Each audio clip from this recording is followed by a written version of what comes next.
a boy, she was a girl. Can I make it any more obvious?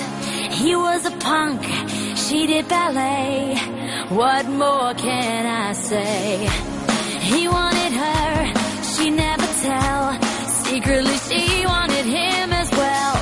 But all of her friends stuck up their nose. They had a problem with his baggy clothes. He was a skater boy, said see you later boy. He wasn't good enough for her. She had a pretty face, but her head was up in space. She needed to come back down to earth.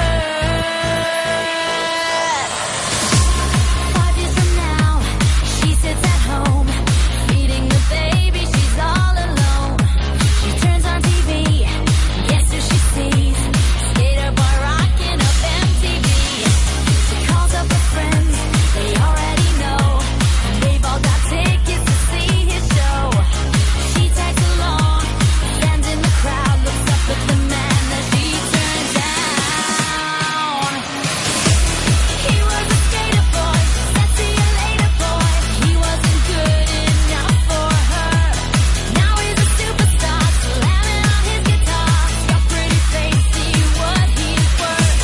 He was a skater boy, said see you later boy. He wasn't good enough for her. Now he's a superstar, slamming on his guitar. Got pretty face, see what he's worth.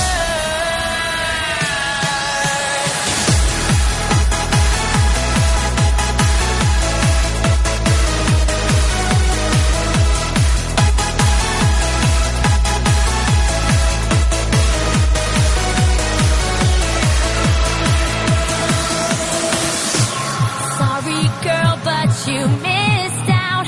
Well, tough luck, that boy's mine now. We are more than just good friends. This is how the story ends. Too bad that you couldn't see the man that boy could be.